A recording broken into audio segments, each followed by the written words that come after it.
Hoje, com 73 anos e quase 49 anos de formado, eu diria ao Roque, aquele menino que com 18 anos de idade entrou na faculdade. Exatamente isso. Simples, olha, Roque, valeu a pena tudo que você passou, tudo que você sofreu, tudo que você lutou, valeu a pena.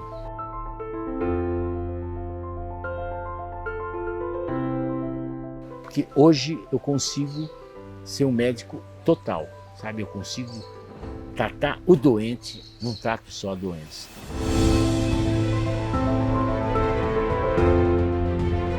Roque, porque meu pai chamava Roque Savioli. E meu filho também chama Roque Álvares Savioli. Eu sempre quis ser médico, sabe? Desde pequeno eu sempre me interessava pela parte de biologia. E também eu vivia numa época que a gente ou era médico, engenheiro ou advogado. Eu gostava muito de biologia e de repente veio a ideia. Eu me lembro muito bem que foi no científico, na época tinha científico, que a gente decidia se ia para a parte de engenharia ou biologia. E nesse dia eu resolvi para biologia. E aos 18 anos eu entrei na faculdade. Então era moleque, criança ainda, né? E eu entrei na Faculdade de Medicina de Santos, mudei para Santos. E o meu objetivo era atingir a minha meta, que era ser médico. Eu estudava, eu sempre gostei de estudar, eu sempre me destaquei, sabe, na parte de estudos. Terminei a faculdade, depois eu fiz a residência médica no Hospital das Clínicas, no Instituto do Coração e comecei a trabalhar em pronto-socorro, porque a gente tinha que viver, né? E a sobrevivência era com plantão. E eu me lembro que eu dava plantão, cheguei a dar plantão dia sim, dia não. E nisso eu ganhei muita experiência, sabe, em atender urgência. Pra você tem ideia, eu acho que não tem urgência que eu não atendi em São Paulo, porque a gente atendia, era um pronto-socorro que atendia os pacientes mais diferenciados de São Paulo, dos professores da faculdade e tudo. E a gente, olha, tudo que você imaginou, passar em marca-passo dentro de shopping center, tudo foi uma experiência muito boa de vida. E nesse pronto-socorro, eu consegui, de empregado eu passei a ser sócio.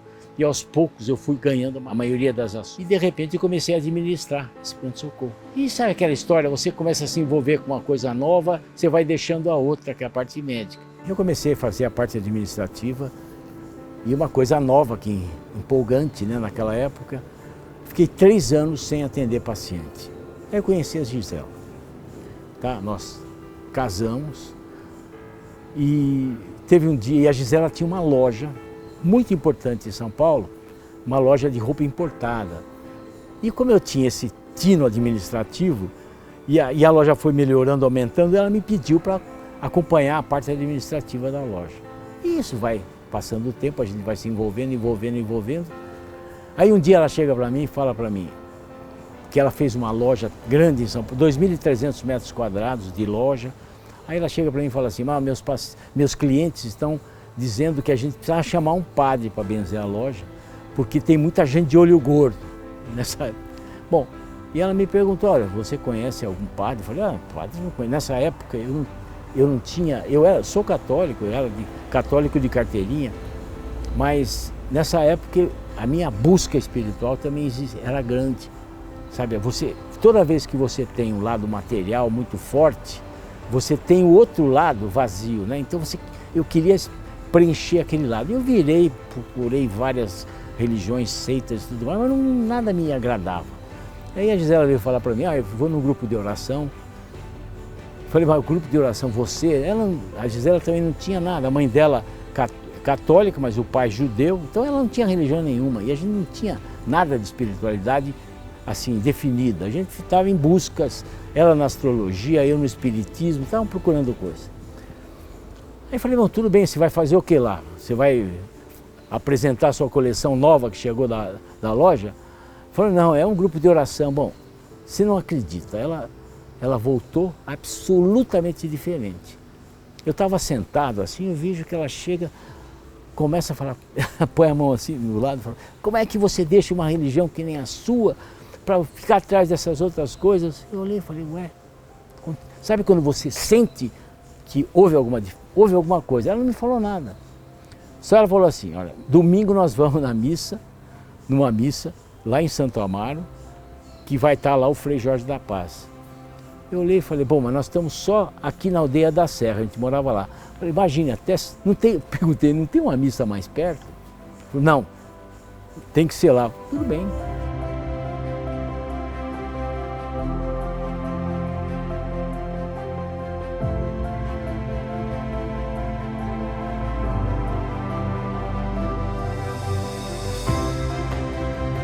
Eu fui na missa, né, o Frei Jorge, uma pessoa fantástica, um monge franciscano. De repente, na hora do Evangelho, o Evangelho era a parábola dos talentos. A parábola dos talentos foi quando o Senhor dá 5 talentos para um, 3 talentos para outro e 1 talento para outro e fala, olha, vocês vão, daqui a um ano vocês voltam. Aquele que tinha 5 devolveu 10. O Senhor falou, então você fica aqui do meu lado. Aquele que tinha 3 devolveu 6, fica aqui. Aquele que tinha 1 devolveu 1, porque ele ficou tão preocupado que o Senhor era tão bravo que ele enterrou o talento dele e 1 ano depois ele tirou e levou lá. O Senhor falou, não, eu não quero você aqui porque você está desperdiçando o seu talento, enterrando o teu talento. Nossa, aquilo caiu para mim, sabe, um balde de água gelada assim. Falei, pô, estou enterrando meu talento. Eu sempre gostei de ser médico. O que eu estou fazendo da minha vida? Bom, pensei naquela hora. Falei, daqui para frente, amanhã eu já vou voltar a ser médico de novo. Não quero nem saber. Vou voltar, eu estou 3 anos fora, mas eu vou voltar. Tá bom. Mas não demorou nada. Na missa foi um negócio espetacular na minha vida, porque na hora da consagração eu senti um chamado. E após essa missa, a gente começou realmente a ter um envolvimento maior. E aí eu pude entender que, realmente, eu tinha que atender o paciente de uma forma global, que não podia focar o paciente, o doente. Eu tinha que focar o paciente. Tinha que cuidar do lado físico, tinha que cuidar do lado emocional e tinha que cuidar do lado espiritual.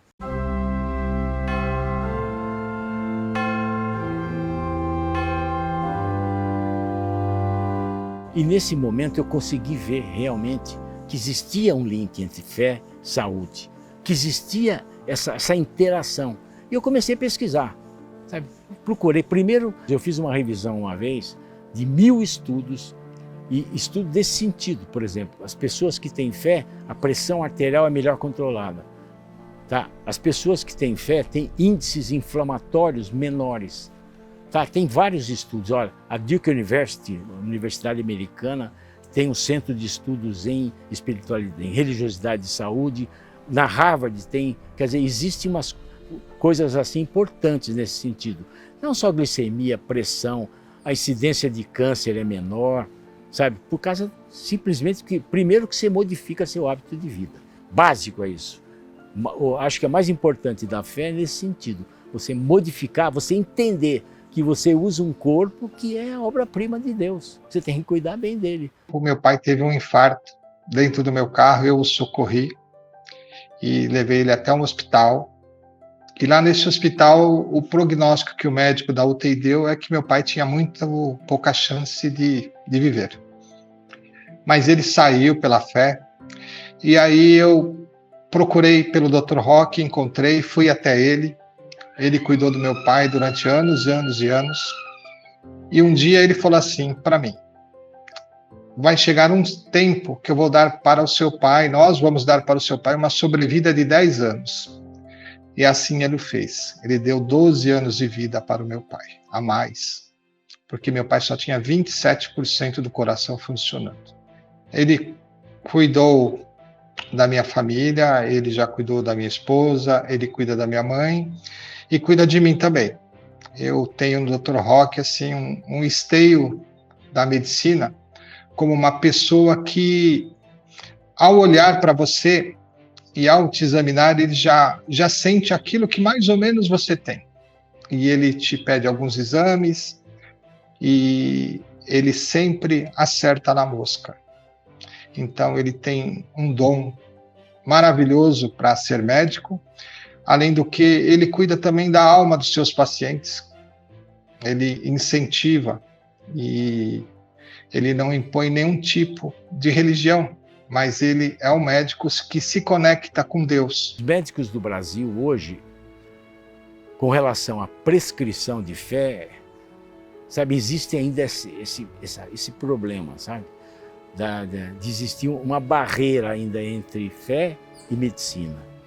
Graças a Deus, essa barreira está sendo destruída aos poucos, mas ainda existe uma certa dúvida. Mas eu conheço muita gente que, além dos medicamentos, além de você mudar o hábito de vida, muitos colegas que abordam esse lado da espiritualidade. Hoje, quando eu pego o estetoscópio e vou escutar o coração do paciente, é evidente que primeiro eu tenho que afastar a parte física, mas a gente não pode esquecer o lado emocional, né? O lado espiritual. Pra você ter uma ideia, 70% dos pacientes que vêm no consultório com queixa de dor no peito não é dor física, é dor emocional, é dor espiritual. Porque o peito, o centro do peito, o peito é o centro da afetividade.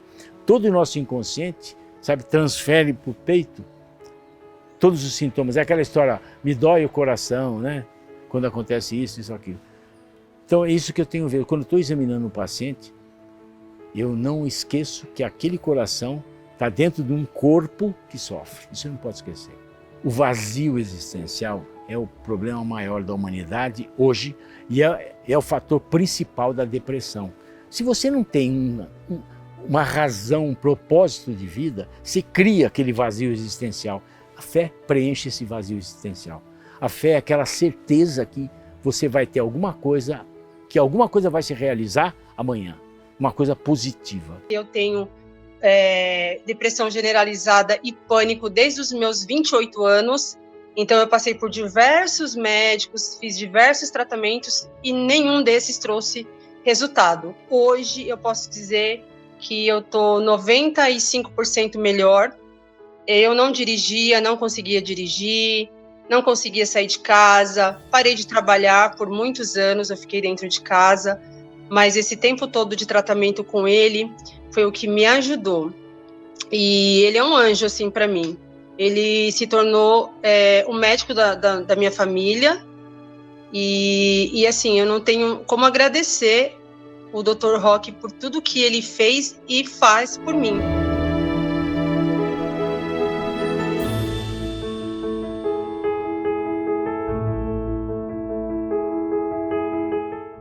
Você sabe qual a sua verdadeira idade? Eu não estou falando dessa idade aqui no RG, mas a real idade do seu cérebro, coração, ossos, pele, pulmões e de cada célula do seu corpo. Você parece ou se sente mais velho ou mais novo que a idade do seu RG? Olha só, estou perguntando tudo isso porque a cada aniversário você se sente mais velha, mais cansada, mais dolorida, com a cabeça confusa. Eu tenho uma proposta para fazer a você. Eu sou o Dr. Roque Savioli, sou médico do INCOR, do Hospital Albert Einstein, do Sírio-Libanês, com mais de 48 anos de prática clínica, e eu preparei um workshop online gratuito para mostrar a você, em 7 dias, como pode voltar os ponteiros do seu relógio biológico para parecer e se sentir mais jovem. É claro, isso não se trata de uma fórmula mágica, creme anti-idade, poção da juventude. A verdade é que a ciência já descobriu que existem alimentos, hábitos e atitudes capazes de promover o rejuvenescimento de cada célula do seu corpo. Um rejuvenescimento de dentro para fora. E são essas ações que quero apresentar a você no workshop O Segredo do Rejuvenescimento. Quer reservar um lugar gratuito nesse evento? É simples. Aperte o link ou o botão que está aqui em algum lugar dessa tela e preencha os seus dados. Eu espero por você.